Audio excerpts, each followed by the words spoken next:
All right, ladies and gentlemen, so this is going to be the first part of our lesson. Today, we're going to go ahead and review that George Washington's presidency workbook assignment that I gave you guys.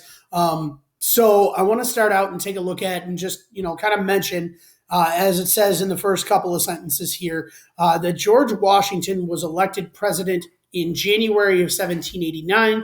He was elected president unanimously by the Electoral College. That is a huge deal. That means every single elector voted for George Washington and only George Washington. That has never happened since that first presidency. That has not happened up until today. That has still not happened. No other president has been elected unanimously by all of the electors in the Electoral College. So that's a really, really huge deal and a really big honor that George Washington was given when he was elected president.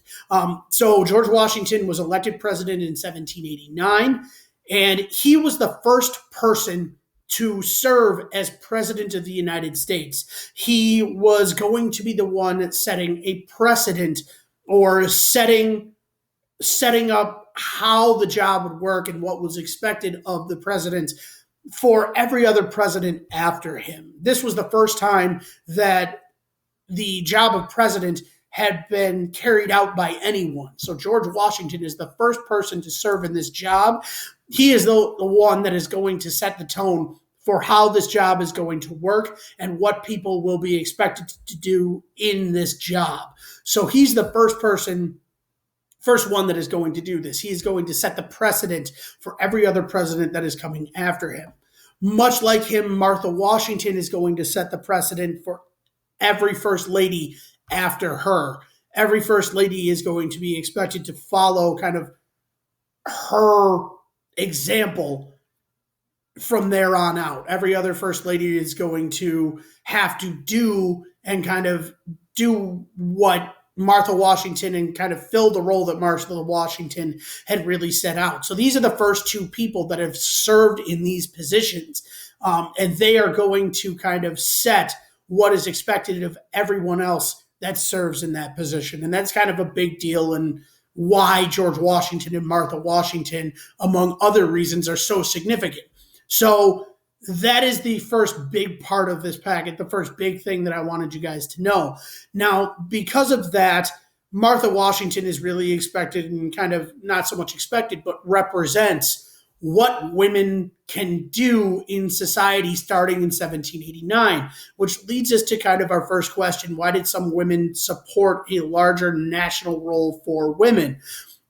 Many women such as Abigail Adams, according to this document, according to this paragraph, believed that women should have a larger role in American society, in the society of the United States, because women were responsible as mothers for teaching their children to be good citizens. So they already had this knowledge. They already knew what it took to be a good citizen, what you should do as a good citizen. And they wanted to be able to take what they had taught their children and use it to improve society in the United States in the direction kind of the United States was going. So that is why some women supported a larger national role for women. It's because they believed that mothers could teach their children to be good citizens. That was the answer. That's the sentence you can literally copy from this paragraph.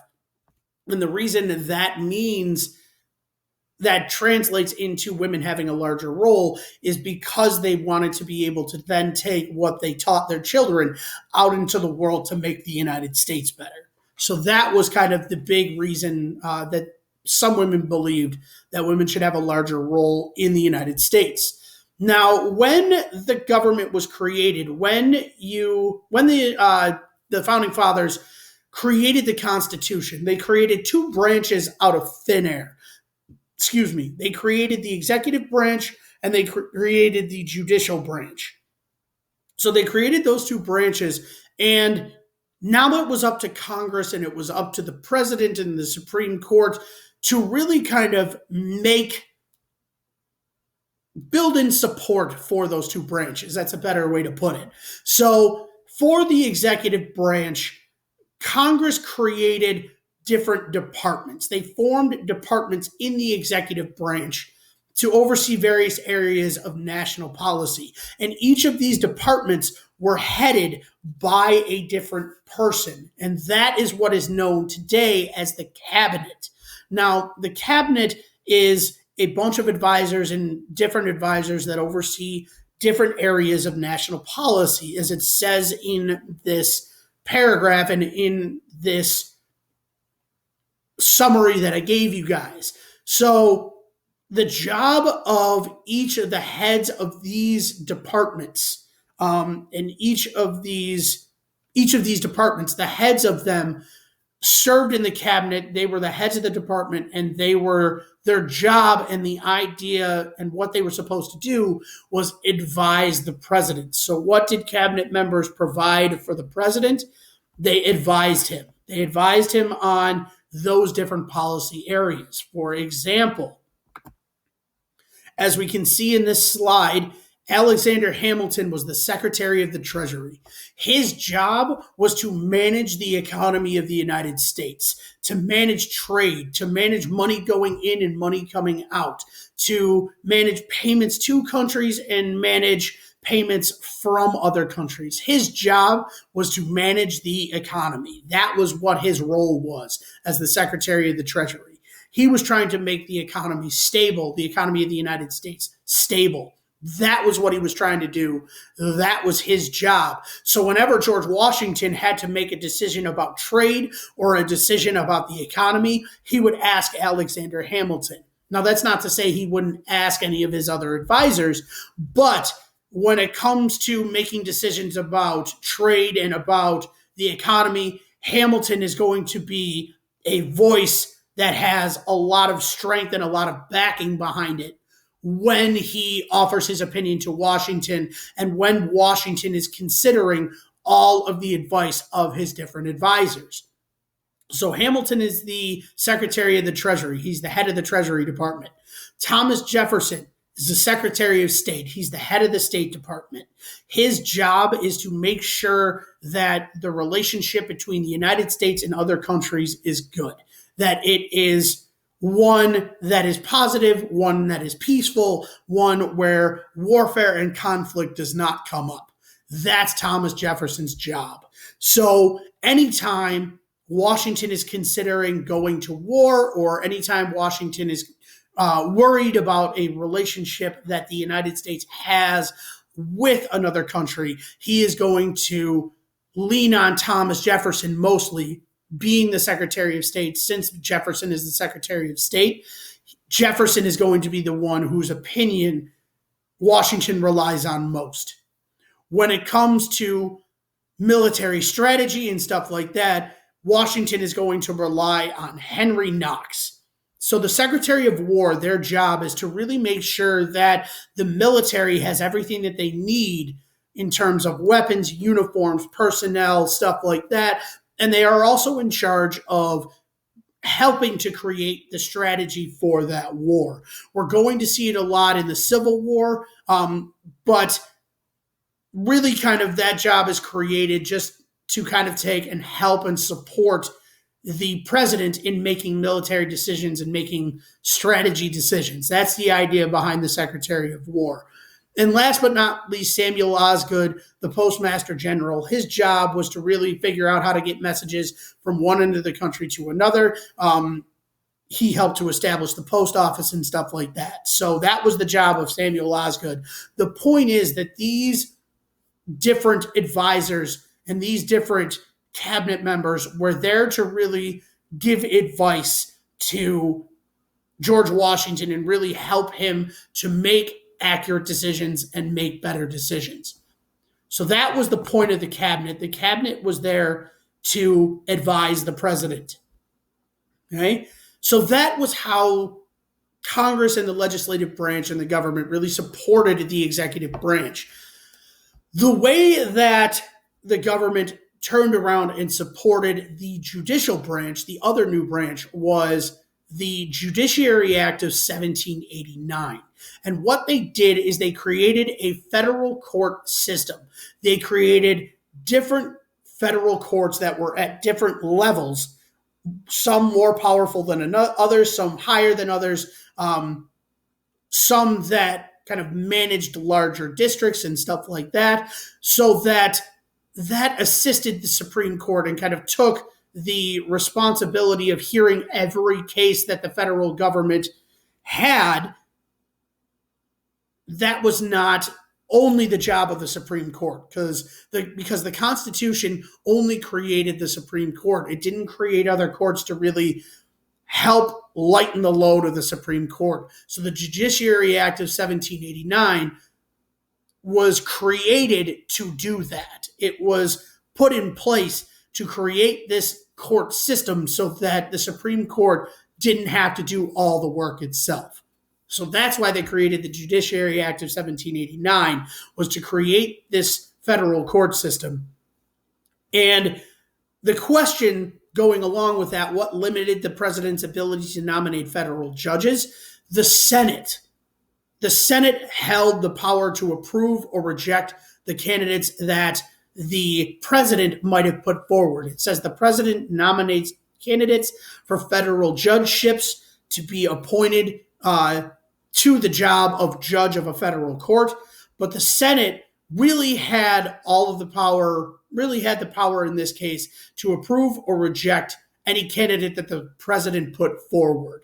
So that was the check that the legislative branch had on the executive branch. That was how the legislative branch could check the power of the executive branch. So that was kind of how the Judiciary Act and how the government prevented the executive branch from having too much power over the judicial branch, and how they prevented the executive branch from influencing the judicial branch too much. So that was the Judiciary Act. That was kind of how the government planned on supporting the judicial branch, but also how the government took and prevented and had a check on the executive branch having too much power over the judicial branch. So that's kind of the idea behind the Judiciary Act and the idea behind that section. So we've just taken a look at not only the precedent that Washington had set, but how the legislative branch decided to, what they decided to create to support the executive branch and the judicial branch.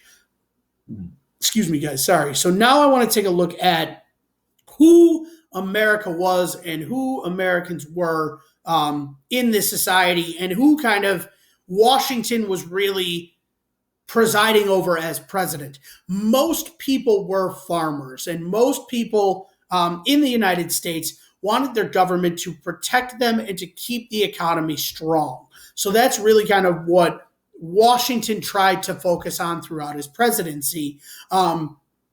Most of the workers and most of the people in the United States were farmers. They worked on farms or they lived on farms. Most of them were farmers. And all they wanted and what they expected from their government was to have fair taxes and the right to move onto Western lands. That was all they wanted, all they expected the government to do. That was how they kind of expected them to protect them and to keep the economy strong. Okay, so those are farmers. Americans who lived in towns, on the other hand, they worked as craftspeople, as laborers, or as merchants, and they wanted help with their businesses. That's what they were looking for. That's what they wanted the government to help them with their businesses. So the reason I'm telling you this and the reason I'm talking about this is because of this question right here. It asks you to underline the sentences that explain the contrast between what country residents and town residents wanted. Most farmers, as I said, and as this sentence says, most Americans worked on farms. They hoped for fair taxes and the right to move onto Western lands. Americans who lived in towns worked as craftspeople, laborers, or merchants. They wanted help with their businesses. So if you start underlining where it says most Americans worked on farms and you end where they wanted help with their businesses, you will have successfully answered that question and answered that question correctly and underlined the correct sentences.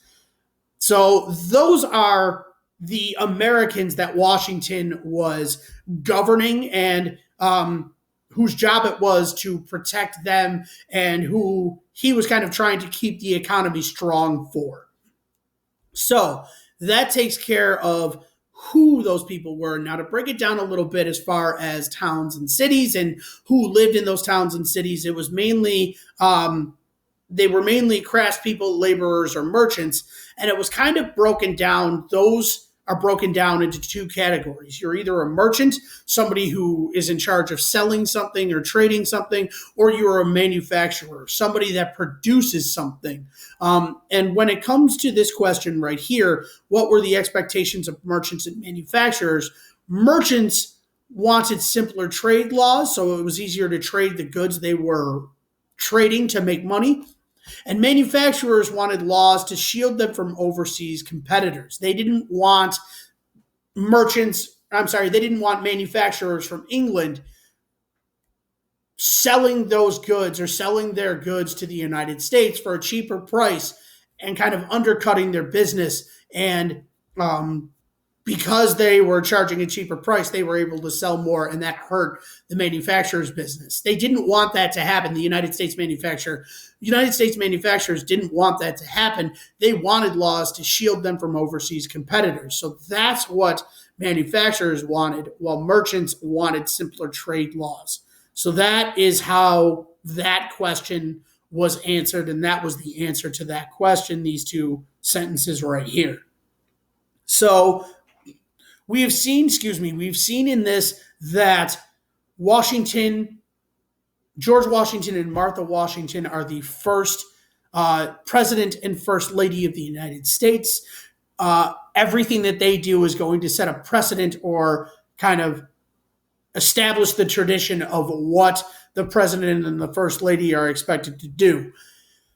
We have seen in this section that the executive branch and the judicial branch are going to kind of be strengthened, and we've seen the way that the executive branch and the judicial branch are going to be strengthened, and we've seen kind of who Washington and who the government is in charge of protecting, and protecting both the citizens and protecting the economy and making the economy strong for. So this gives us an idea of where the United States is at in 1789.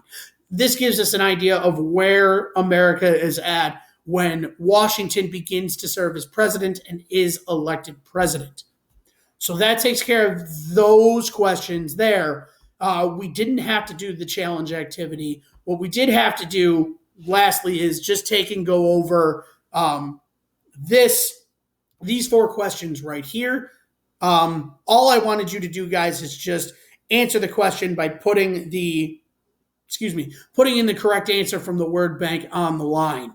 So looking at question number one, what did Congress pass to set up the number of federal courts and their locations? That was the Judiciary Act of 1789. Number two, who had to entertain guests and attend social events with the President of the United States? That was Martha Washington, who served as First Lady. Number three, what was the group of delegates called that went to choose the first president of the United States? That was the Electoral College. And last but not least, number four, what do we call an action or a decision that later serves as an example? That is precedent. So it served as an example. George Washington and Martha Washington served as an example for how all other presidents and first ladies were going to do the job. So that's what I wanted to make sure you guys got from this packet, guys. Just the fact that George Washington and Martha Washington were the first in each of their positions, that everything they did was going to set an example for everybody else, how the executive branch and the judicial branch were strengthened, and kind of who Washington and Congress and the Supreme Court were governing over, what American society was like in 1789. So that takes care of this first video going over Washington being elected president, the workbook assignment. Now, in the next video, what I want to talk about is the first major kind of disagreement that Washington's government is going to have about a major issue. We're going to focus on and talk about the national bank. We're going to do that in the next video. So you guys can go ahead and finish up watching this video and then start the next one when it ends. Alrighty.